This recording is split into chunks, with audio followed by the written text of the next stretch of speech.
so much. Go ahead and get started. So tonight we're going to talk about civil discourse, which is so important in our world today. And this quote really resonates with me this week. Civility costs nothing and buys everything. This week, which was perfect for this webinar, our high school had an anonymous Instagram page created that made fun of several girls. Well, instead of avoiding this negative page, many students and adults actually commented against what was being said, but got on and commented regardless, giving power to this page. Well, unfortunately, my daughter was one of those people. She posted on the page, which was mistake number one for her.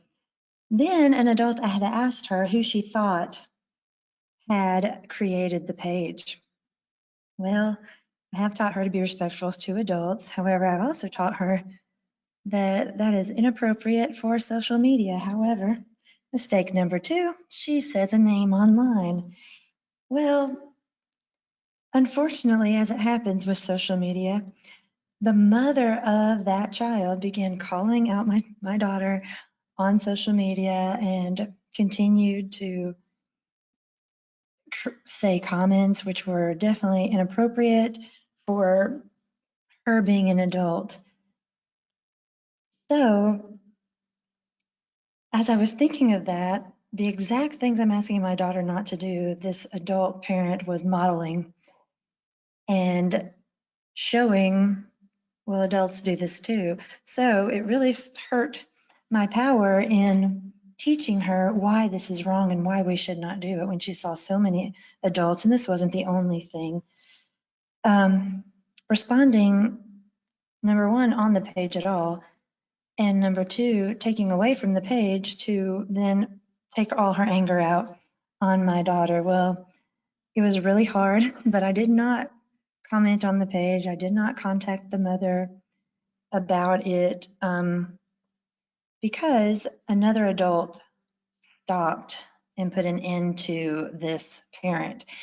And she eloquently stated that adults should not behave in this way and should provide a better example for our children. That particular adult was my oldest daughter, thankfully, because even though I know not to respond, and I know it was hard as a parent not to defend and stick up for my child.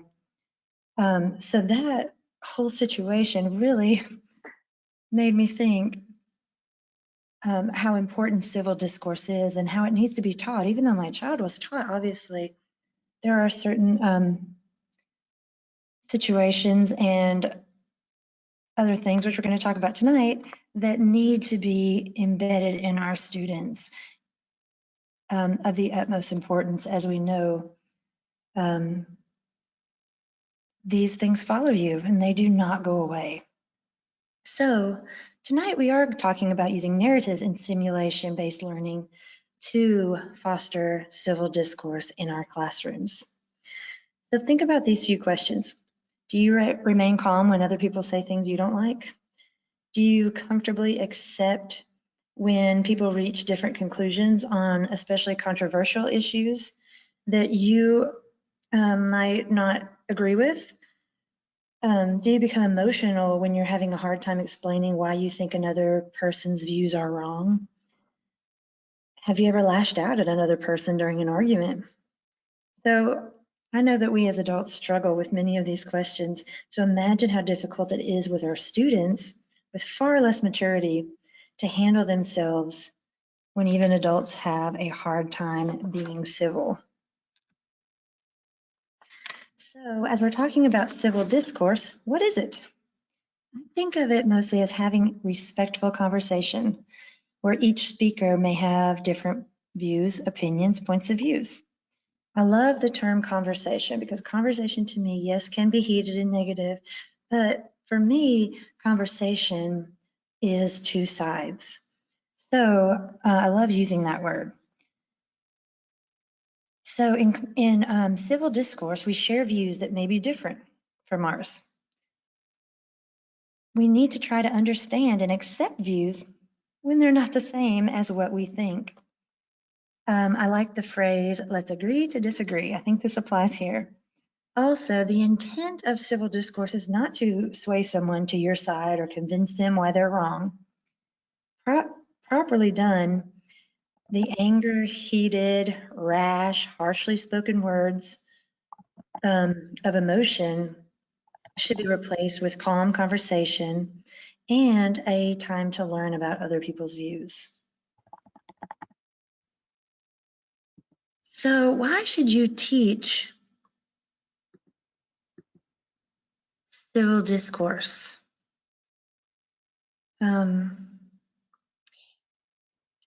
Can everyone hear me? Okay, I'm sorry. When I saw that pop up, I thought, let me make sure that you could hear me. Okay, everything's good. All right, awesome. So why should we teach civil discourse? We have enough to teach. We have a lot to teach. And really, we're already teaching civil discourse. From kindergarten, we start, teaching students how to engage with each other. We teach students all through the years how to work in groups, what we expect from them when they're in our classroom. And I love this quote from Teaching Tolerance. It said, "We live in a climate ripe for noise. Media outlets, 24-hour news cycles mean that everyone has access to a computer and they have access to a megaphone to broadcast their views. Never before in human history has an opinion had the opportunity to reach so many so quickly, regardless of accuracy or appropriateness." So the time we live in requires explicit instruction of civil discourse. Where can students learn how to engage with others? What they see online and what they see in the media and how they see people in high power talking to each other may not be the best model. And how are they going to determine what is appropriate and what is okay? Also, situationally, it is different. So if we don't practice this explicitly with our students, they are going to get lost, as sadly my child did when she was defending her friends. Teachers have power and responsibility to model civil discourse in so many opportunities. When we teach civil discourse for our students, we are developing citizens that are going to live in our society to become democratic participants who respect each other, even when respect is hard to give or earn.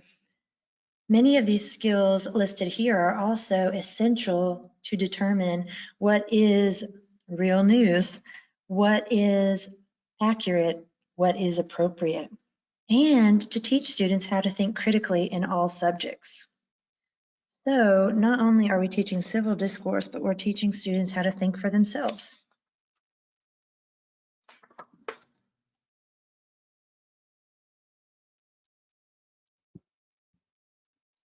So if you want to start teaching civil discourse in your classroom, where do you begin? First, start with modeling. Use that with students, especially listen to their views, model effective communication. As number 1 said in this chart, I see where you're coming from, however, or I respect your opinion, I just disagree because. Modeling this behavior is so important for students. They've got to see good civil discourse skills presented somewhere in our world. The big important thing when you're embedding civil discourse instruction into your classroom is to create guidelines. Students must believe that all views are welcome. They will not be attacked personally or humiliated just because of their opinion. So developing these guidelines with students on how to engage is incredibly important. And then, of course, practicing those things. These will all be most likely things that they know and understand, but having it in print in front of their eyes, this is what is expected of you, it is much more likely to happen. And like any other skill, You must practice. So don't expect students to get it right the first time. Don't expect them to be able to start with a highly controversial topic right off the bat.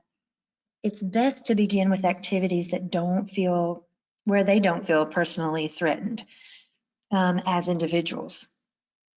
So that I'm going to show you some of those options, maybe some ways to begin as we go through this. Why do simulations and narratives work perfectly in teaching civil discourse? And it's because they get an opportunity to interact with the material in many situations. They get multiple perspectives, hands-on learning, they're motivated, and they all get to participate. So in most simulations, I'm not going to say all, but I think all, there is opportunity for conversation in pairs and small groups and as a whole group as you debrief. Also, students have the opportunity to use their background knowledge and the content taught in the simulation. So not only should they be able to form an educated position, but they should be able to explain their decision using what they've learned in their response. Most of them, as I said, require them to work together. They are also better able to transfer knowledge to new situations. When you practice something in one way, then they can see how it worked in that situation and then utilize it in another situation, in a new situation. So a lot of times at the end of simulations and narratives, they will have opportunities for them to apply the knowledge in a new situation. The students enjoy it, and there's interest in content.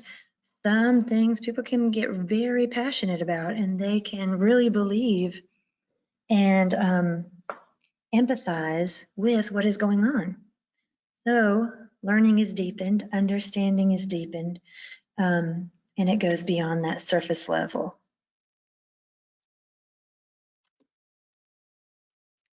So I wanted to ask a question. What are your experiences in using simulations or narratives in your classrooms? And this could be related to, if you think about maybe ways that civil discourse has been representative, it could also be just ways that you've used it. So as I'm gonna continue going through, and then I will go to your responses at the end of the next slide. Give you some time to respond. So sometimes students or teachers have a hard time in using simulations and narratives because there's so much content, there's so much to teach. PowerPoints, lectures, notes, worksheets are easy. But I want you to think about a quote that I read recently. No, I don't think I have it here. It was relating to how pilots are taught, how doctors are taught. Many high-performing jobs, military, are taught and they use simulations. Why? Because it is much better for applying the knowledge in their jobs. So, yes, they are important. I'm sorry, I went off on a different topic because I was thinking about that quote. But there are some things that may make you think, I don't know that I want to use simulations. It may be because you think that they're time consuming. You're worried about meeting standards. Maybe you think that it's a challenge in planning, that it's not as easy. You may have to put a lot more time into it. And I think one of the big ones for teachers is letting go of control. So when students are having more of a responsibility in developing their own learning, sometimes that's hard. You worry about classroom management and other things that go along with that. But I find that there's less issues, less disciplinary-ish things when I'm doing simulations and narratives with students. So let's go to the chat box, see if I can put it up. All right, so we don't have anything yet in there, so I'm just going to keep going. Oh, there, it seems more like role-playing and not authentic prompts, not quality, too structured or controlled, pacing may not allow for it. Nice. Okay, so role-playing is not authentic. Maybe I kind of think it is, and maybe you're talking about specific ones that you have done more authentic than,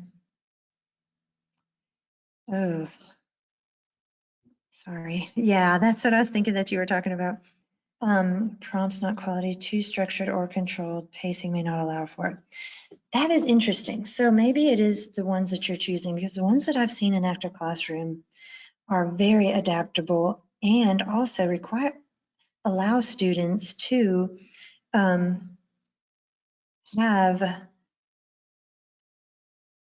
allow you to have more control over how you do it. You don't have to use the questions that they're using. You can guide it to what your students are doing. Students can make their own decisions in the ones that I've seen. So I feel like it is authentic. And then after they make their decisions, they can learn more about what really happened to decide whether they want to change their views. So let's keep going on that. I did want to say that as far as it being time consuming, you can start small and use parts. So even in ones that you may find one thing that was really good. In 8th grade, a teacher did a Black Death simulation where people went to towns and they drew a card, and yes, not authentic at all. However, they did get to see how it spread and why it spread so fast through this simulation. And they proudly wore their badge of whether they had lived or died in the Black Death. They were proud of it. So it was really something that they actually, as these students have grown, they have still talked about that particular simulation that we did in the library on that day. So, that was a small thing that they learned, but the teacher needed to show them, it wasn't just contained in this one area. So even though they just did this real quick thing, it really made a big impact on them seeing that how it spread, that everyone was affected, and just some of the different points in it. As far as standards go, Active Classroom is an excellent resource in matching standards. So you can search a lot of different ways to make sure that the content is what you need. Also, there's background information. The students are learning content through the simulation while they're making their own decisions and engaged in determining their viewpoint or plan of action. As far as it being challenging in planning, the teacher's guide is great. Also collaborating with other teachers. We did a Jamestown simulation once, and basically every class came to me during the day, and this is when I taught 3rd grade, so we were self-contained, came to me during the day, and I did the simulation with every class. So had we all done it ourselves, it would have been a giant undertaking, but just having me do it, the other teachers didn't have to do some of the background things that we created, and it was a lot of fun. And then letting go of control. Unfortunately, this is necessary. It gives students ownership. It allows them to take more of a part in learning. It allows students to shine where you didn't even know they had the ability. It gives you a chance to talk to each other. It gives them a chance to feel like they are a part of the planning and a part of the action. And it's also fun to build the simulations up prior to doing it. So putting a little bit of excitement, even as they're coming to your class. You could, if you were doing Black Death, you could put, something on the door, beware, or We've done the police tape sort of, just to set up the mystery on some of them. So just little fun things, but it really increases student engagement. Okay, this is me and one of my sweet little students during a pioneer, I can't remember what we called it, Pioneer Day, I think. I was reading to them and she just looked so cute. I had to take the picture. But Active Classroom offers so many opportunities to use civil discourse with your students. And this is a list of some ways that some of these series titles that you can use. So there's plays, there's activators where students are making a decision, there's conflicts where they're taking things that are happening now and they're interacting with them in a way that really makes it real to the student and brings them into the action. There's interviews with ancient history, which is neat, where they're asking questions of this character. And they have a lot of background they have to prepare. Role-playing simulations. There's one where it's sort of like a truth, where one person is the actual, like George Washington. One person would be George Washington, but there'd be three people. I think there was a TV show that was like this. You had to determine who was the real person. And so that's a fun way to get students involved and talking. Any of these series is going to give you a pre-created lesson and path to do. However, they are incredibly adaptable, as I said, but they give a great opportunity to practice simulations and narratives on any topic you're already teaching. Two products we're going to look at tonight are going to be StoryPaths and the Interact simulations. So the first Interact I chose was Branches of Government. You can see that this one is 5th grade through 8th grade. It is a simulation where students are going to use graphic organizers to focus on key information. They'll make up and they'll learn how each branch of the government is made up and the primary responsibilities of each branch, how the Constitution is amended, the role of the Electoral College, and the process of impeachment. That in and of itself, in some of the things I've been working on, is an entire unit. So you could do a whole unit in a simulation right here. The other thing I really like about this simulation is you have different students and they have different needs. This simulations offers a level 1 and level 2 reading that you can adapt for your students. Now, if you choose to do the whole simulation, it's going to take 10 days, but you don't have to do the entire thing. You can choose sections based on student needs, or maybe you just need to change up what you're doing or want to provide some opportunity to practice civil discourse. So let's look at day one. On day one, it was a perfect example and a great, I think, idea of a way to begin teaching civil discourse. So it says, what if the school said that they were going to allow classes to have a pizza party in their rooms? All the kids would be excited about that, right? Well, after proposing that scenario, students are given a question. What if only one student was given the power to decide what kind of pizza would be served? And that person would say how much the students were going to pay for each piece of their pizza. Ooh, power. Giving power to one person. Well, even if all the students think that's absolutely wrong, in this simulation, they get a chance to work in pairs to determine what is good about the idea and what is bad about the idea. So right there, they're seeing different sides. They also then, and they get to work with a student to determine what things they're going to say when the class comes together. So when the class comes together, they're going to make a class list of all the positive and negative ideas.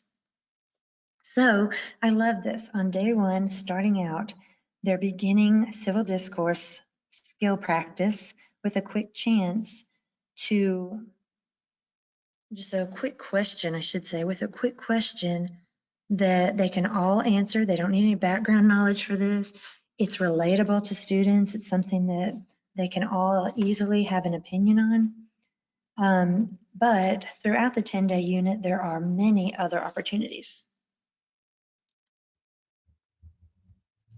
The progressive era is a great time to use civil discourse practice because you're going to see it in the way that that each side interacted. So in this example, it's going to offer a little bit different way to practice civil discourse with students. In this entire confrontation, which is the meat of the interact, is only 1 day.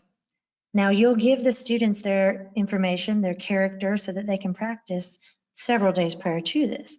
But this part is only 1 day. In Active Classroom, there are so many other interacts. I think there were 3 pages, and I've got some of them in the background right there. So just know that there are many other opportunities, but these are 2 that I chose to share with you today. So in this progressive era forum, students are going to recreate historical characters in a forum-like activity. It did not really happen, but it's 1917. So the forum, which is like a meeting of the minds, has students act out roles that help them sort out the legacies and philosophies of people at this time. They get detailed profile sheets, as I said, with background information, achievements, and action and reaction suggestions for the student so that they can carry off their role effectively. Then the confrontation begins. So in the confrontation, the MC, which is another character that you would assign, the audience, and the historian all get to ask questions. So everyone is participating in this. It's offering multiple views of an issue. It also offers suggestions in the teacher's guide on how to be courteous. So while they're talking, because at this time, the goal really was that you use civil discourse because it was better for the nation. It was better for society. If it was good for society, then you wanted to talk and argue effectively with each other. So it suggests in here to be animated, loud, positive, be an active listener, clarify vague points, even model some of your points, and be complimentary. So what a great way to practice those skills with students on how to talk to each other during this fun interact that students are going to love and be engaged with. The next type of series that I want to talk to you about is Story Path. So in a Story Path, children construct their own knowledge and understanding of the world through interacting with a event, time period, place in history.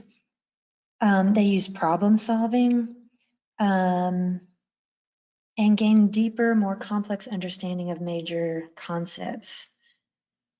In a story path, students are immersed in a narrative. So the first thing that they do is they create a mural of the setting. They also create characters.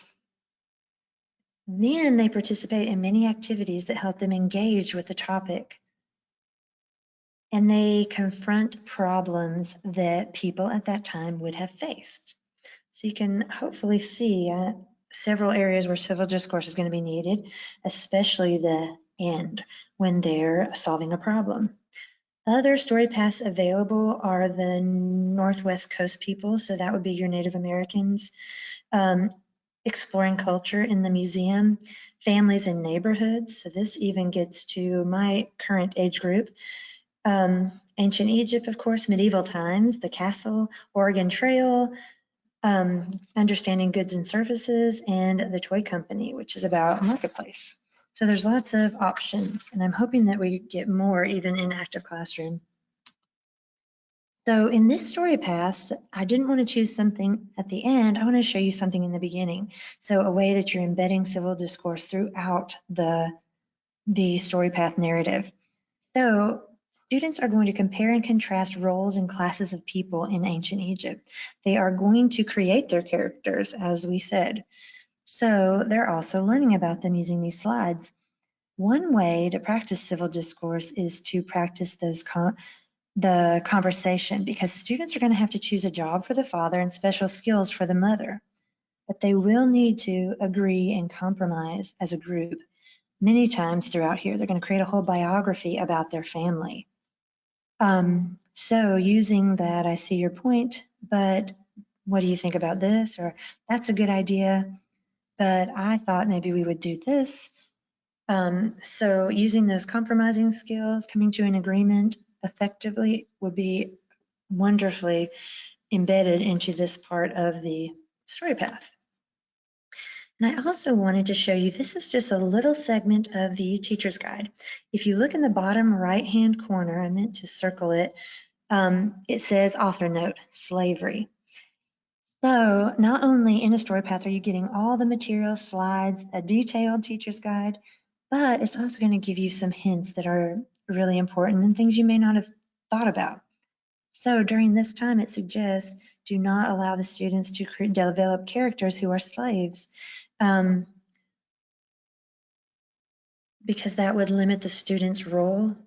And also is possible that you don't, well, we're going to go into it on the next slide. So some considerations in simulations and narratives, as that little author's note brought up, is when you are teaching these, make sure that even using the best civil discourse you can, that you must still be sensitive to ethnicity and race. You do not want to trivialize the experience of victims. You also don't want to oversimplify history. The Holocaust would not be a time to use a simulation.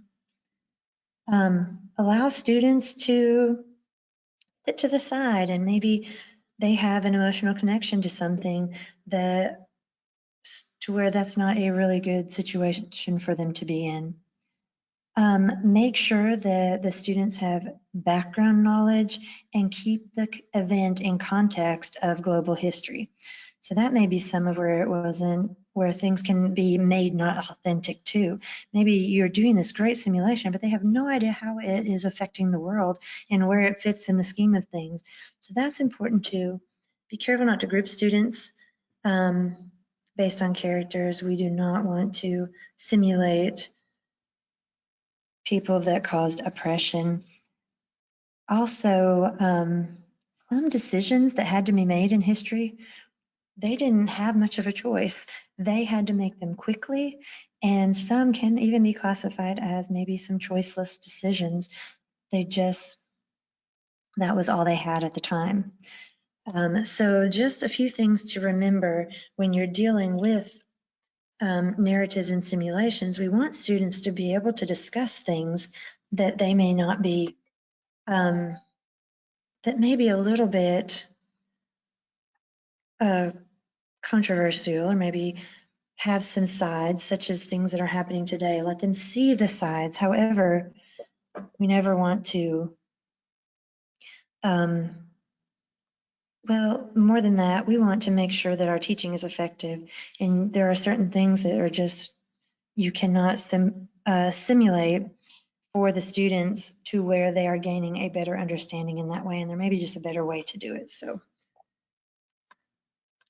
teaching civil discourse to students through simulations and narratives gives students many varied opportunities to practice, which I think is where I went wrong with my precious daughter, who has hopefully learned a lesson.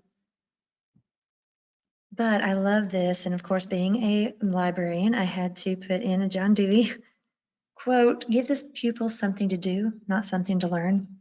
And when the doing is such of a nature as to demand thinking, which is definitely happening in simulations and narratives, learning naturally results. I love that quote, and I want to thank everyone for attending tonight. If you need any more information about Active Classroom, about any of the series that I talked about tonight, or even other civil discourse suggestions, feel free to contact Pam Gothard at socialstudies.com.